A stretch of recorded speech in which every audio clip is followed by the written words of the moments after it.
Houve, inclusive, conversas. Eu vou separar alguns textos aqui de conversas para também explicar.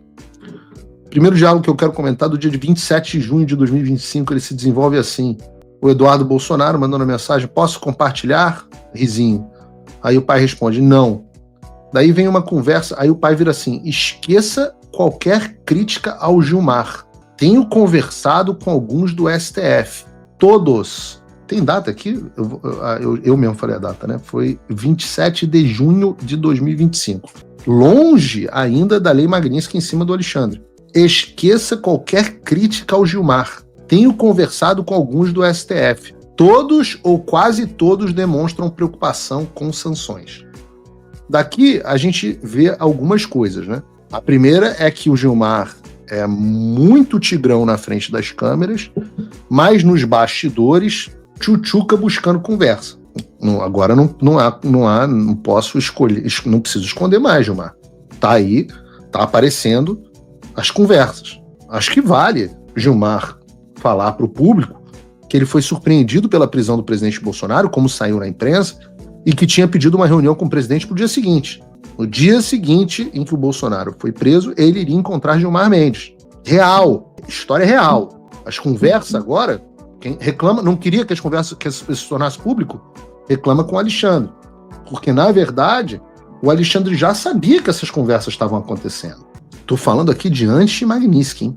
Algum tempo depois, no dia 7 de 2025, o Eduardo encaminhou algumas mensagens ao Jair Bolsonaro falando sobre o pronunciamento que o Trump havia feito em defesa do Jair, que tinha acabado de acontecer, e também sobre a anistia. E o Eduardo disse assim: Eduardo Bolsonaro, Trump sobre o Bolsonaro, estarei observando a caça às bruxas Jair Bolsonaro e suas famílias e milhares de apoiadores de perto. Aí o Eduardo diz assim: se a anistia light passar, a última ajuda da vida do Trump dos Estados Unidos terá sido o posto do Trump. Eles não vão mais ajudar. Temos que... Aí esse ponto é um ponto muito importante. Temos que decidir entre ajudar o Brasil, brecando o Supremo Tribunal Federal e resgatando a democracia, ou enviar o pessoal que teve num protesto que evoluiu para uma baderna para casa num semiaberto. E isso sem falar que o STF pode decretar essa intervenção do Congresso no regimento interno da Corte, o duplo grau de jurisdição interno, como inconstitucional, pois violaria a separação dos poderes. Nesse cenário, você não teria mais amparo dos Estados Unidos, que conseguimos as duras penas aqui, bem como estaria igualmente condenado final de agosto, que é onde estamos agora. O julgamento, vejam que o Eduardo está falando isso em junho, o julgamento é em setembro. Eu acho que não vale a pena, mas te oriento a buscar o conselho com outras pessoas. Tire do cálculo o apoio dos Estados Unidos. Qual estratégia você tem para atingir esse objetivo? É simples. O que está acontecendo aqui? Ninguém entendeu isso. O próprio Estadão publicou uma matéria absolutamente criminosa sobre esse assunto. O que o Estadão publicou foi que esse diálogo mostra que o Eduardo não estava buscando anistia para todos e sim para o seu pai. Vamos usar os fatos, a hora de trazer ao público a explicação sobre o que vinha acontecendo. Neste momento, o Congresso ainda não tinha ido para o recesso e todas as semanas vinha a promessa de isso que ele está chamando de anistia light, de botar para ser votada a gente chamava internamente de anistia de pau mole. Pro governo americano era só soft amnesty, anistia soft. A gente chamava de soft também é ao mesmo tempo mole. Então a gente chamava de anistia de pau mole. O que era isso? Era uma aprovação que seria feita para progressão de regime de alguns presos no 8 de janeiro. Progressão de regime.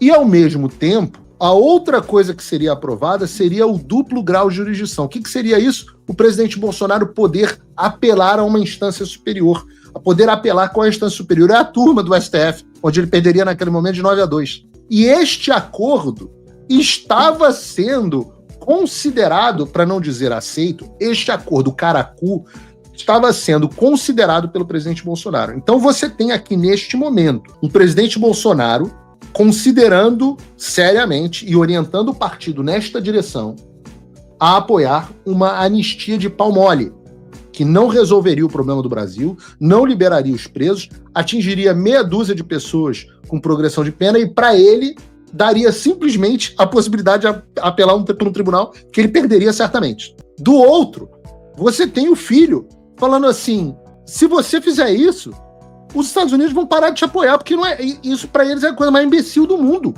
E você vai perder qualquer chance. Não! Nós precisamos de uma anistia ampla, geral e restrita. E isso vai resolver o problema do Brasil. A gente não pode deixar o Brasil refém de meia dúzia de pessoas que fizeram a baderna ou não, que participaram de um protesto, porque tem os dois, tem pessoas que participaram do protesto e tem pessoas que participaram de uma baderna. E que essas pessoas vão poder ir para o semiaberto e o Brasil vai continuar nessa desgraça. Não! Essas pessoas não deveriam estar lá. Nós precisamos salvar o país. Nós precisamos botar o país no curso. E é por isso que o Eduardo está perdendo a cabeça com o pai aqui. Porque o pai está querendo aceitar mais um acordo caracu, que é a grande característica do presidente Bolsonaro. E a ida de Gilmar Mendes para conversar com o presidente Bolsonaro, a ida de todos esses caras para conversar com o presidente Jair Bolsonaro, é a certeza de que o presidente aceitaria um acordo caracu. Claro, os caras passaram anos falando assim, vamos fazer um acordo caracu que o Tarcísio convence o presidente e o presidente vai aceitar. Só que neste momento está claro que do lado de cá não vai funcionar mais isso. E é isso que o Eduardo está falando. Então não é que o Eduardo está dizendo, só queria uma anistia para o pai. Pelo contrário, o que o Eduardo está dizendo aqui, analfabeta funcional, esqueci o nome da repórter do Estadão, diálogos mostram que o Eduardo só queria uma anistia para o pai. É o oposto, ô jumenta. O que está dizendo esse diálogo é que o Eduardo Bolsonaro queria uma anistia ampla, queria não, quer, é a posição que nós temos aqui dos Estados Unidos e é a posição que nós vamos manter até a última consequência. Nós queremos uma anistia ampla, geral e restrita para pacificar o país. Nós queremos, nas palavras do Eduardo Bolsonaro, nós queremos libertar o Brasil, resgatar a democracia. Não basta libertar o Jair Bolsonaro. Não basta reduzir a pena dos presos e mandar ele para o semiaberto. Não basta. Não vai bastar, porra. Entendam isso. Não adianta vir com proposta de anistia merda. A anistia é ampla, geral e restrita. Igualzinho ao que meu avô promulgou em 79. Custa entender isso? É difícil. E é por isso que a gente briga com as pessoas. É por isso que tem as tretas públicas.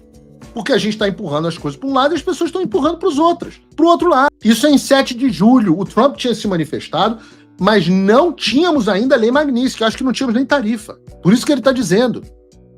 O Trump se manifestou a seu respeito, mas ficou por aí. E a gente estava em Washington trabalhando para que houvesse coisas mais concretas. Eduardo continua. Amanhã eu vou acordar de olho nas redes do Trump torcendo para que amanhã ele já traga novidades sobre novas ações. Claro, nós estávamos ali na iminência das tarifas serem anunciadas. Lembrando, eu sempre disse publicamente, a decisão das tarifas foi do presidente Trump, mas nós sabíamos, tinha agendada a reunião com o presidente Trump. A reunião aconteceu no dia 4 de julho, então é normal que no dia 7 de julho, Trump foi lá, na primeira coisa, 4 de julho é feriado dos Estados Unidos, dia 7 de julho foi segunda-feira, a primeira coisa o Trump se manifestou. Se eu não me engano, no dia 10 de julho vem as tarifas, dia 9 ou 10 de julho. Aliás, dias depois do dia 9 de julho, o Eduardo conversa com Jair sobre a nota que seria publicada em seu nome. Lembra? Dia 7 o Trump fala, dia 9 o presidente Bolsonaro ainda não tinha manifestado não tinha se manifestado sobre o tema. Porque os pau-mole estavam lá pro presidente. Não, temos que pegar leve. Eu vou ler a nota, e eu tenho muito orgulho dessa nota, porque eu acho que o tom dela é absolutamente perfeito. Ela diz o seguinte: nota do ex-presidente Jair Bolsonaro. Recebi com senso de responsabilidade a notícia da carta enviada pelo presidente Donald Trump ao governo brasileiro, comunicando a criação da chamada tarifa Moraes. Então isso foi no dia da comunicação da tarifa Moraes. Mas já depois da comunicação do presidente Trump. A medida é resultado de... Olha que perfeição. Chamada tarifa Moraes. Primeira frase da manifestação do presidente Bolsonaro, ele já está dando o nome que ele quer que a imprensa chame. A medida é o resultado direto do afastamento do Brasil dos seus compromissos históricos com a liberdade, o Estado de Direito e os valores que sempre sustentaram nossa relação com o mundo livre. Isso jamais teria acontecido sob meu governo. Alguém falou de economia aqui? Não. O resultado é o afastamento do Brasil com os compromissos históricos de liberdade e Estado de Direito. Aí ele vai. Essa caça às bruxas, termo usado pelo próprio presidente Trump, e isso ele manteve na nota dele, não é apenas contra mim.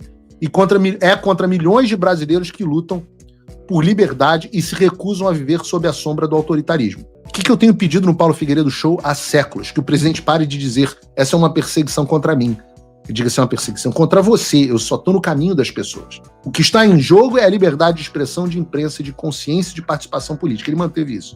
Conheço a firmeza e coragem de Donald Trump na defesa desses princípios e ele já demonstrou mais uma vez que não recua diante de tiranos. Olha que nota perfeita. O Brasil caminha rapidamente para o isolamento e a vergonha internacional. A escalada de abusos, censura e perseguição política precisa parar. O alerta foi dado e não há mais espaço para cinismo ou omissão. Aí, a parte que eu pedi para colocar. Peço ao Congresso...